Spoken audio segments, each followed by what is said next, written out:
ഹജ്ജിന്റെ രാവിൽ ഞാൻ കഅബം കിനാവിൽ കണ്ട് ഷജറത്ത് പൂത്ത സുബർഗത്തിൻ വാതിൽ കണ്ട് ജന്നത്തുൽ ഫിർദൗസിൽ ചേരാൻ എനിക്ക് മോഹം ഹൗലുൽ കൗസർ കുടിക്കാൻ എനിക്ക് ദാഹം ജന്നത്തുൽ ഫിർദൗസിൽ ചേരാൻ എനിക്ക് മോഹം ഹൗലുൽ കൗസർ കുടിക്കാൻ എനിക്ക് ദാഹം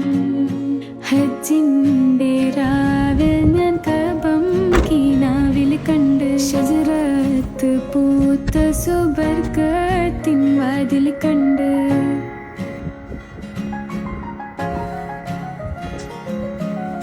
മുത്ത് റസൂൽ തങ്ക തേരിൽ വരുന്നത് കണ്ട്